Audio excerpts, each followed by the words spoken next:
ഇപ്പോൾ ബി.ജെ.പിയുടെ പ്രതിനിധി കഴിഞ്ഞ തെരഞ്ഞെടുപ്പിന് ശേഷം കൂടിയുള്ള രാഷ്ട്രീയ സാമുദായിക സാഹചര്യം കൂടി ചൂണ്ടിക്കാണിക്കുകയാണ്. ഭൂരിപക്ഷ ധ്രുവീകരണത്തിലൂടെ വോട്ടുറപ്പിക്കുക എന്നുള്ളതാണ് CPM തന്ത്രമെന്ന് BJP വിമർശിക്കുന്ന സാഹചര്യത്തെ അങ്ങ് എത്ര കൗതുകത്തോടെ നോക്കിക്കാണുന്നു?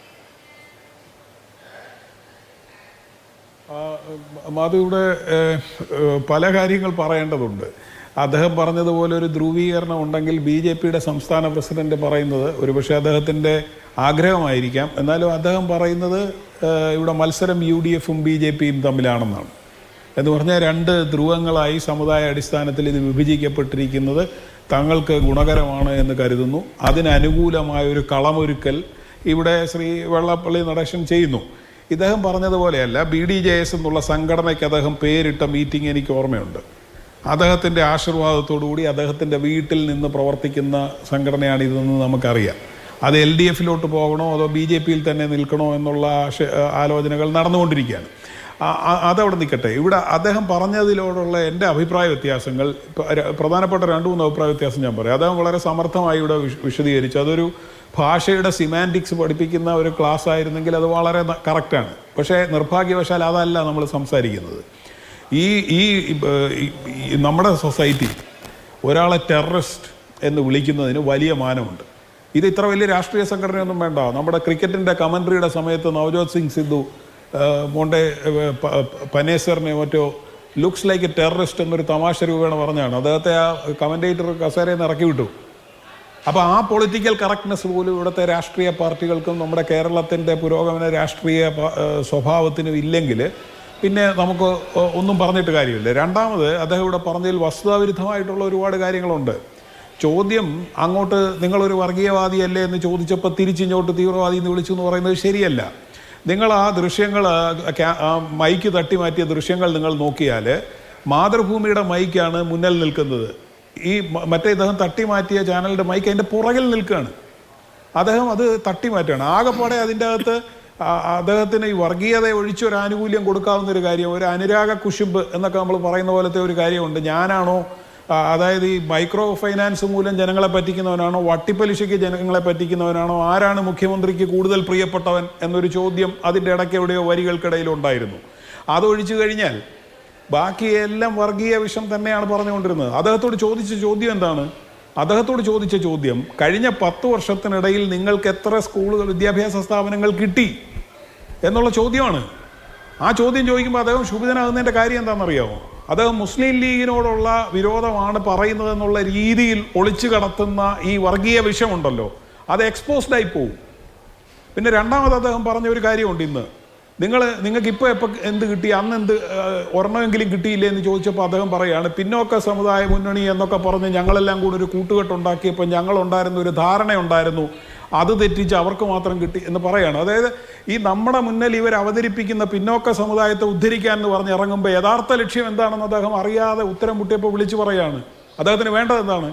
SN കോളേജിലെ പിരിവൊക്കെ നടത്തുന്നത് പോലെ കൂടുതൽ വിദ്യാഭ്യാസ സ്ഥാപനം വേണം.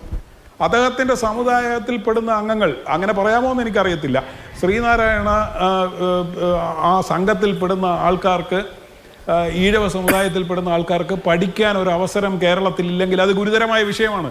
അതാണോ അദ്ദേഹം ചോദിക്കുന്നത്? അല്ലല്ലോ. എനിക്ക് പിരിവ് നടത്താനുള്ള സ്ഥാപനങ്ങൾ എവിടെയെന്നല്ലേ അദ്ദേഹം ചോദിക്കുന്നത്? ഈ സ്ഥാപനം നടത്തിപ്പ് എവിടെയെന്നല്ലേ അദ്ദേഹം ചോദിക്കുന്നത്? ഈ ചോദ്യത്തിന് അദ്ദേഹം ഒരു സമുദായത്തെ കരുവാക്കിക്കൊണ്ട് ഈ വർഗീയതയുടെ മറ വെച്ചുകൊണ്ട് അദ്ദേഹം പെരുമാറുകയാണ് അദ്ദേഹം ഇതിലുടനീളം ചെയ്തുകൊണ്ടിരുന്നത്. അവിടെയാണ് ഞാൻ നേരത്തെ ചോദിച്ചത്, ഇദ്ദേഹം എവിടെയാണ് ഈ വീട് കേന്ദ്രീകരിച്ച്, അദ്ദേഹത്തിൻ്റെ സ്ഥാപനങ്ങൾ കേന്ദ്രീകരിച്ച് പ്രവർത്തിക്കുന്നത് മുഴുവൻ NDAക്ക് അനുകൂലമായിട്ടാണ്. ഈ സമീപകാല ഇലക്ഷനുകളിലെല്ലാം അങ്ങനെയാണ്.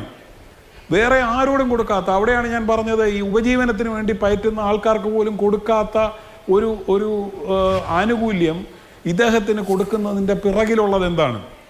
ഇവിടെ നോക്കൂ, LDFിൻ്റെ ഇപ്പോഴത്തെ ഒരു നയം എന്താണ്? കേരളത്തിലെ എല്ലാ സമുദായ സംഘടനകളും അവർക്ക് വേണ്ടപ്പെട്ടവരാണ്.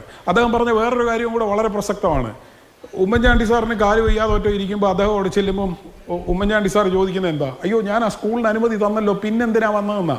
കാരണം ഈ വരുന്നത് കാല് കാണാനല്ല, സ്കൂളിനാണെന്ന് ഉള്ള ബോധ്യം ഉമ്മൻചാണ്ടി എന്നുള്ള രാഷ്ട്രീയക്കാരനുണ്ട്. അപ്പോൾ സമുദായ നേതാവിൻ്റെ കാല് വയ്യാത്തതിന് മുഖ്യമന്ത്രി അങ്ങോട്ട് ചെന്നാലും, മുഖ്യമന്ത്രിയുടെ കാല് വയ്യാത്തതിന് സമുദായ നേതാവ് ഇങ്ങോട്ട് വന്നാലും ഈ കാലുവാവ കാണാനല്ല പോകുന്നത്. ഇവർ പോകുന്നത് അങ്ങോട്ടും ഇങ്ങോട്ടുമുള്ള ഈ കച്ചവടം കൈമാറാൻ വേണ്ടിയാണ്. ഇതൊക്കെ കേരളത്തിലെ ജനങ്ങൾക്കറിയാം. ഇതെല്ലാം ചോദിക്കുമ്പോൾ ഇത് തികട്ടി വരികയാണ്. മൂന്നാമത്തെ കാര്യം, അദ്ദേഹം എഴുതി തയ്യാറാക്കി പേര് സഹിതം കൊണ്ടുവരികയാണ്. കൊണ്ടുവന്നിട്ട് പറയുകയാണ് ഇന്നിടത്തുകാരൻ തീവ്രവാദി എന്ന് വിളിക്കുകയാണ്. അപ്പോൾ അതുകൊണ്ട് നിങ്ങൾ വർഗീയതയാണ് വിളമ്പുന്നതെന്നും നിങ്ങൾ വർഗീയവാദിയാണെന്നും നിങ്ങൾ ഫാസിസ്റ്റ് ആണെന്നും ഒക്കെ പറയുന്നത് പോലെയാണ് എന്ന് പറയുന്നതിലെ ഒരു അസ്വാഭാവികതയുണ്ട്. ഒരു കാര്യം കൂടെ പ്രസക്തമായൊരു കാര്യമുണ്ട്. നിങ്ങൾ അക്കൗണ്ടബിലിറ്റി ഉള്ള ആൾക്കാരുണ്ട്. അവരോട് നമ്മൾ ചോദ്യങ്ങൾ ചോദിക്കുകയും അവർ മറുപടി പറയുകയും വേണം. അവരെ എക്സ്പോസ് ചെയ്യാൻ ശ്രമിക്കും. സാധാരണക്കാരനെ നിർത്തി രണ്ടുപേരും തുല്യരാണെന്നുള്ള രീതിയിൽ ചോദ്യം ചോദിച്ചു. അപ്പോൾ അദ്ദേഹത്തെ വർഗീയവാദി എന്ന് വിളിച്ചപ്പോൾ തിരിച്ചു വിളിച്ചതാണെന്ന് പറയുന്നതിന് എന്ത് ന്യായം? അദ്ദേഹം അവിടെ വെച്ച് വപ്പ് കടിക്കുന്നതും ഇറക്കി വിടണമെന്ന് ചോദിക്കുന്നതും മൈക്ക് തട്ടിക്കളയുന്നതും എല്ലാം കണ്ടില്ലേ? ആ പൊസിഷനിലല്ലല്ലോ അവരിയ്ക്കുന്നത്. നിങ്ങൾ ഉത്തരം പറയാനായി ബാധ്യസ്ഥരായിട്ടുള്ള ആൾക്കാർ, ഒരു സമൂഹത്തിൽ അക്കൗണ്ടബിലിറ്റി ഉള്ള പോസ്റ്റിൽ ഇരിക്കുന്നവരുണ്ട്, അല്ലാതെ സാധാരണ പൗരന്മാരും ഉണ്ട്. അപ്പോൾ ഈ സാധാരണ പൗരൻ എന്നെ അങ്ങനെ പറഞ്ഞതുകൊണ്ടാണ് ഞാൻ കാണിച്ചതെന്നൊക്കെ പറഞ്ഞാൽ അതിൻ്റെ അർത്ഥം ആ സ്ഥാനത്ത് അക്കൗണ്ടബിലിറ്റി ഉള്ള സ്ഥാനങ്ങളിൽ ഇരിക്കാൻ ഇവർ യോഗ്യരല്ല എന്നാണ്. പക്ഷെ അദ്ദേഹത്തെ നമുക്ക് വിടാം. അദ്ദേഹം കുറേ നാളുകളായിട്ട് അദ്ദേഹം പറഞ്ഞുകൊണ്ടിരിക്കുന്നത് ഈ വർഗീയത തന്നെയാണ്. അത് അദ്ദേഹത്തിൻ്റെ രാഷ്ട്രീയം, അതിനുള്ള സ്വാതന്ത്ര്യം അദ്ദേഹത്തിനുണ്ട്. അത് കേരളത്തിൽ വില പോകുമോ ഇല്ലയോ എന്നുള്ളത് രാഷ്ട്രീയ കേരളം തീരുമാനിക്കട്ടെ. പക്ഷേ ഇടതുപക്ഷ കേരളം എന്ത് ചെയ്യുകയാണ്? ഈ പാർട്ടി എന്ത് ചെയ്യുകയാണ്? ഈ പാർട്ടിക്കൊരു നിലപാടുണ്ടോ? ഇന്ന് കണ്ട് ഇത്ര വലിയ വിഷം വിളമ്പിയ ഈ ദിവസം ഇതിനെക്കുറിച്ച് അഭിപ്രായം പറയാൻ ഒരു യുവജന സംഘടന പോലും ഇല്ലല്ലോ. അതോ ഇനി ബുൾഡോസർ വരണോ? പാർട്ടിക്ക് അഭിപ്രായമില്ല, പാർട്ടിയുടെ യുവജന സംഘടനയ്ക്ക് അഭിപ്രായമില്ല. ഇത് കേരളത്തെ ബാധിക്കുന്ന വിഷയമല്ല എന്നൊരു അഭിപ്രായം അവർക്കുണ്ടോ? ഇവരെന്താണ് പേടിക്കുന്നത്? ഏത് മുതലാളിയുടെ, ഏത് മൊത്തക്കച്ചവടക്കാരന്റെ വോട്ടിന് വേണ്ടിയാണ് ഇവർ കാത്തു നിൽക്കുന്നത്? ശരി, ഓക്കെ. ശ്രീ ജോസഫ്, രാഷ്ട്രീയത്തെ മുന്നോട്ട് കൊണ്ടുപോകുന്ന മറ്റെന്തെങ്കിലും ജോലി ചെയ്യുന്ന ഒരാളോ ഒരു രാഷ്ട്രീയക്കാരനോ എന്നുള്ളതല്ല. കേരളത്തിലെ ഒരു മനുഷ്യന്റെ മുഖത്ത് നോക്കി മറ്റൊരാൾക്ക് ആ നിലയ്ക്കുള്ള വാക്കുകൾ ഉപയോഗിക്കാനുള്ള സ്വാതന്ത്ര്യമുണ്ട് എന്ന തോന്നൽ കേരളത്തിൽ വെച്ചു പൊറുക്കാൻ പാടില്ലാത്തതാണ് എന്ന് വിചാരിക്കുന്ന ഒരാളാണ് ഞാൻ. അതുകൊണ്ടാണ് ഞാൻ ആ ചോദ്യം ചോദിക്കാൻ തയ്യാറായത്.